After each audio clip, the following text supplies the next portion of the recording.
History being made at the Democratic National Convention. Did you stay up late?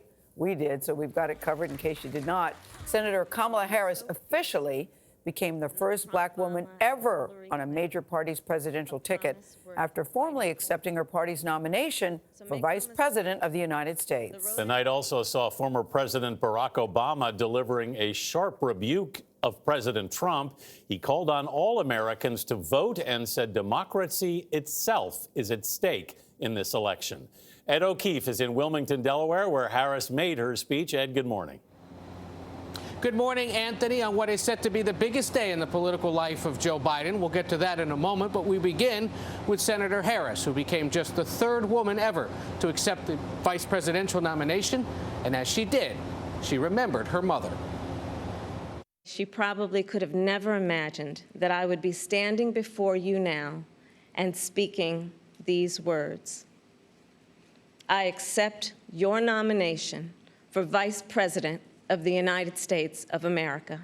In an acceptance speech unlike any ever given before, California Senator Kamala Harris shared her family's history, recalling her parents' activism and what she called a stroller's eye view of the civil rights movement. She raised us to be proud, strong black women, and she raised us to know and be proud of our Indian heritage. The senator, who has faced criticism from progressives for her past prosecutorial record, spoke frankly about the ongoing national reckoning on race and how minorities are disproportionately affected by the pandemic. There is no vaccine for racism. We've got to do the work. For George Floyd, for Breonna Taylor, for the lives of too many others to name. And she pinned the blame squarely on President Trump. Donald Trump's failure of leadership has cost lives and livelihoods. Donald Trump hasn't grown into the job because he can't. Former President Barack Obama delivered the most stinging rebuke of a sitting president by a former president in modern history. For close to 4 years now, he has shown no interest in putting in the work.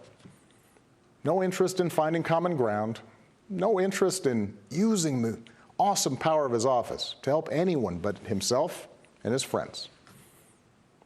No interest in treating the presidency as anything but one more reality show that he can use to get the attention he craves. Speaking from the Museum of the American Revolution in Philadelphia, he spoke poignantly about Americans once marginalized because of who they were. If anyone had a right to believe that this democracy did not work and could not work, it was those Americans, our ancestors. At times, the former president almost pleaded with Americans to take action. Do not let them take away your power. Do not let them take away your democracy.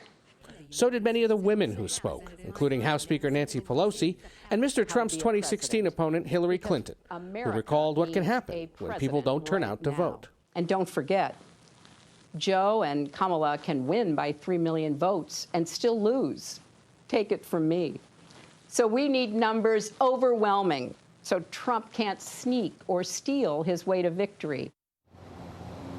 Someone who was watching closely last night, perhaps no surprise, President Trump, who fired off several angry tweets with false and misleading claims. Some Democrats immediately said the president was, in essence, proving Mr. Obama's point that he's unfit to serve. Now, tonight, attention turns to Joe Biden here at what's called the Chase Center on the riverfront. Looks a little bit like a Home Depot, but we promise this is a event center that actually can hold a television studio that Democrats have built for the event, very similar to what Kamala Harris spoke from last night. Biden has been seeking the presidency in one way or another for almost 50 years and will accept the nomination tonight on the third try. Of course, this isn't at all what we were expecting to cover. We were supposed to be in the battleground state of Wisconsin. Biden was supposed to speak in front of thousands. Tonight, he'll speak from his hometown, the city that as a senator he came home to almost every night. Tony?